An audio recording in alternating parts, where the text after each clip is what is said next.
Nos encontramos en el Centro Nacional de Monitoreo Sísmico Acelerométrico, conocido como el CENSIS, para conversar unos minutos con el doctor Hernando Tavera, director de la Subdirección de Ciencias de la Tierra Sólida, quien nos va a comentar sobre la situación sísmica en el Perú. Buenos días, doctor. Buenos días. ¿Qué diferencia existe entre temblores, terremotos y sismos? Bueno, desde el punto de vista técnico, no existe ninguna diferencia. Se le suele llamar temblor cuando el sacudimiento del suelo simplemente genera susto o pánico en la población, no genera daño estructural, pero en el momento que este sacudimiento produce el colapso de viviendas y por ende la pérdida de vidas humanas, se le atribuye como terremoto.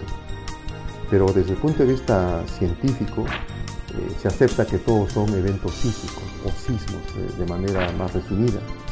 Y la única diferencia entre uno y otro está dada por la magnitud, ¿no? Pero también hay que entender de que si un sismo ocurre a muy poca distancia con respecto a una ciudad y a muy poca profundidad, así tenga magnitudes menores, puede causar tanto daño como lo podría ser un sismo de magnitud mayor que ocurre a distancias más grandes y a profundidades mayores, ¿no? Entonces el concepto básicamente de los sismos, ¿no?, va a estar establecido por la magnitud o por la cantidad de energía que ellos liberan. ¿A qué se debe la ocurrencia mayoritaria de sismos en estos momentos en el mundo? Si uno presta atención dónde es que han ocurrido los últimos eventos sísmicos importantes, uno se da cuenta que todos se encuentran básicamente alrededor del Océano Pacífico, ¿no?, en Nueva Zelanda, Japón o El Salvador. Y todos estos países, incluyendo Perú, Chile, Ecuador, forman parte de lo que conocemos como el Cinturón de Fuego del Pacífico. Es aquí donde la Tierra libera más del 80% de la energía que acumula en su interior.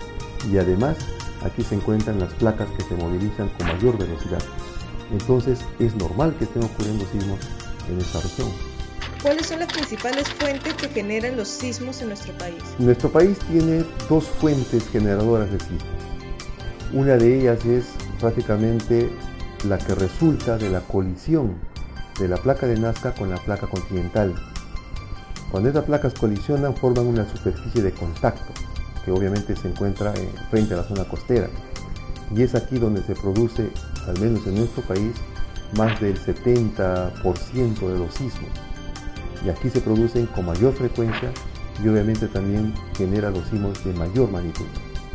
Una fuente secundaria son aquellos sismos que se producen en el interior del continente, producto de la evolución de la cordillera de los Andes.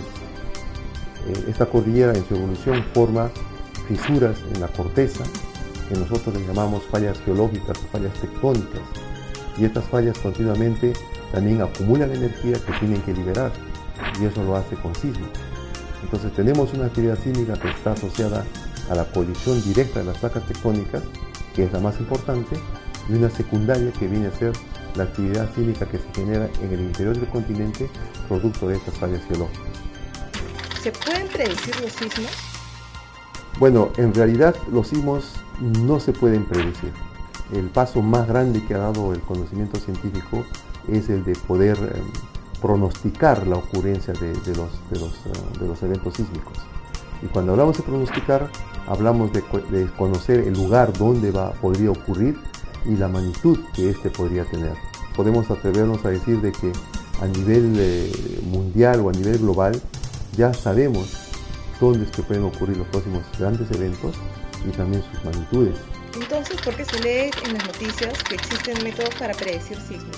Desde los años 70, en que empieza el boom de los grandes grupos de investigación orientados al pronóstico y a la predicción de terremotos o de sismos, ¿no?, se ha tratado de buscar fenómenos o indicadores, ¿no?, que nos permita, que nos anuncie la ocurrencia de un sismo grande en el mundo.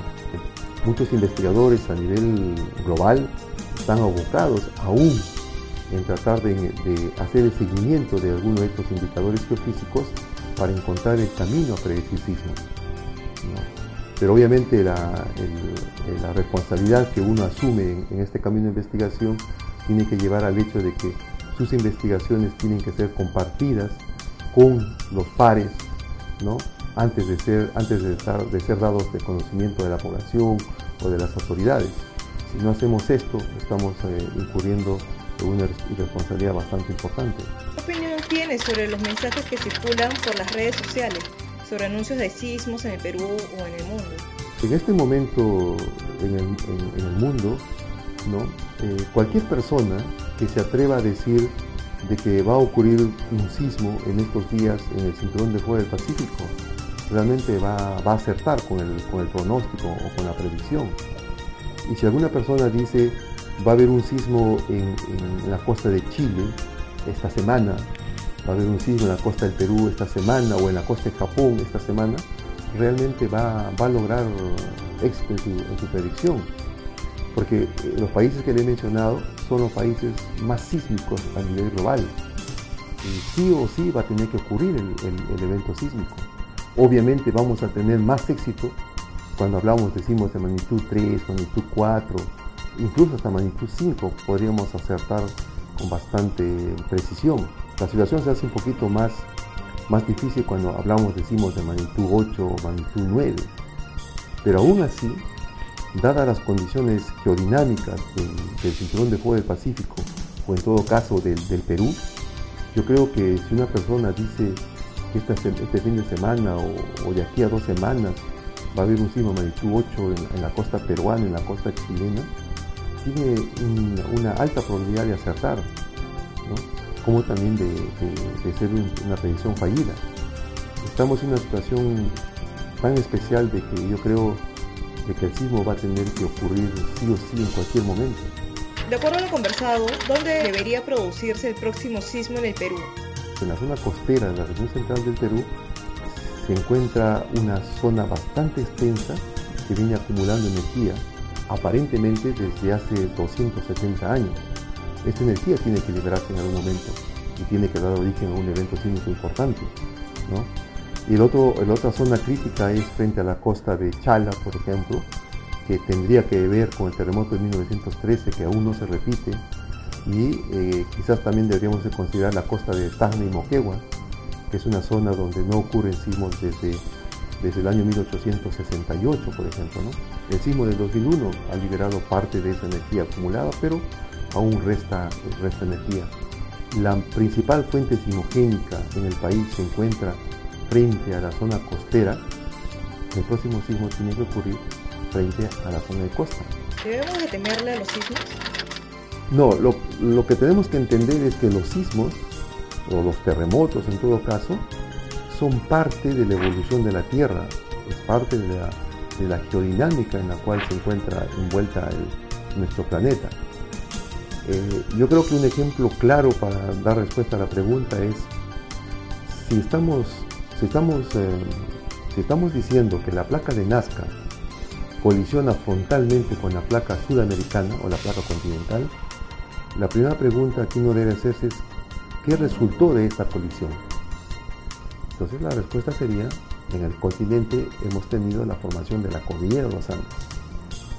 Significa que si estas dos placas nunca hubieran chocado, no tendríamos cordillera de los Andes. ¿Qué es lo que tenemos como elemento primario en la cordillera de los Andes, en los altos nevados? Tenemos grandes bloques de hielo que cuando se diluyen pues forman los ríos, y son las sociedades, las poblaciones las que tienen vida gracias al agua que están en los ríos. Es decir, que si no hubiera cordillera no habría ríos, y si no habría cordillera no habrían terremotos. Entonces realmente necesitamos los terremotos para que la cordillera siga teniendo vida, siga evolucionando, y esa nos va a seguir dando agua o dando vida a los ríos. Para comprender el tamaño de los sismos, doctor, ¿hay manera de entender qué tanta energía ellos liberan? Bueno, mucha población, muchas personas preguntan o dicen en todo caso de que los sismos pequeños contribuyen a liberar energía de los grandes eventos. Esta es una idea completamente equivocada.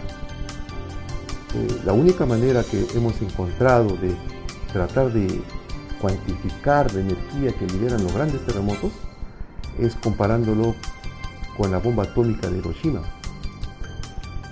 Se sabe, por ejemplo, de que un sismo de magnitud 5, que en el Perú ocurre uno por semana probablemente, si queremos liberar la energía que libera este evento, tendríamos que pensar en una bomba atómica como Hiroshima.